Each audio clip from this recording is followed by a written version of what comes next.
علیکم viewers, Islamic ایکوس channel میں خوش آمدید۔ حضرت بلال حبشی رضی اللہ تعالیٰ عنہ کا واقعہ، جس کا مفہوم ہے حضرت بلال حبشی رضی اللہ تعالیٰ عنہ مشہور صحابی رسول ہیں جو مسجد نبوی کے مؤذن رہے۔ قبول اسلام سے قبل آپ ایک کافر کے غلام تھے۔ اسلام پر جب آپ ایمان لے آئے تو آپ کو طرح طرح کی تکلیفیں دی جانے لگی۔ امیہ بن خلف جو مسلمانوں کا سخت ترین دشمن تھا، ان کو سخت گرمی میں دوپہر کے وقت تپتی ہوئی ریت پر سیدھا لٹا کر ان کے سینے پر پتھر کی بڑی چٹان رکھ دیتا تھا تاکہ وہ حرکت نہ کر سکے، اور چاہتا تھا کہ آپ یا تو اس حال میں مر جائیں یا زندگی بچانے کے لیے اسلام سے ہٹ جائیں، مگر وہ اس حالت میں بھی احد احد کہتے تھے، یعنی معبود ایک ہی ہے۔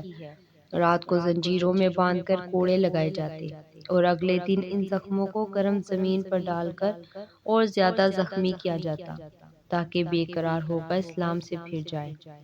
جب حضرت ابو بکر صدیق رضی اللہ تعالیٰ عنہ نے آپ کو اس حالت میں دیکھا تو ان کو خرید کر آزاد کر دیا، جو کہ عرب کے بت پرست اپنے بتوں کو بھی معبود کہتے تھے، اس لیے ان کے مقابلے میں اسلام کی تعلیم و توحید کی تھی، جس کی وجہ سے حضرت بلال رضی اللہ تعالیٰ عنہ کی زبان پر ایک ہی کلمے کا ورد تھا۔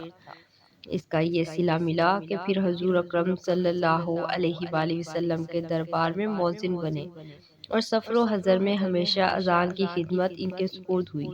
حضور صلی اللہ علیہ وآلہ وسلم کے وصال کے بعد مدینہ طیبہ میں رہنا اور حضور صلی اللہ علیہ وآلہ وسلم کی جگہ کو خالی دیکھنا مشکل ہو گیا، تو آپ نے ارادہ کیا کہ اپنی زندگی کے جتنے دن ہیں جہاد میں گزار دوں، اس لیے جہاد کی نیت سے چل دیے۔ ایک عرصے تک مدینہ منورہ لوٹ کر نہیں آئے۔ ایک مرتبہ حضور صلی اللہ علیہ وآلہ وسلم کی خواب میں زیارت کی۔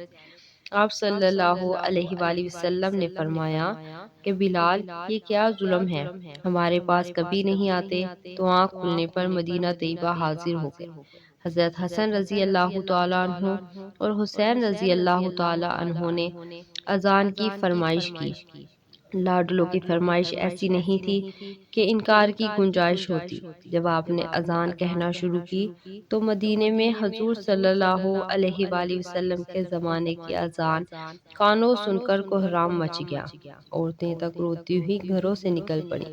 چند روز قیام کرنے کے بعد واپس ہوئے اور 60 ہجری کے قریب دمشق میں آپ کا وصال ہوا۔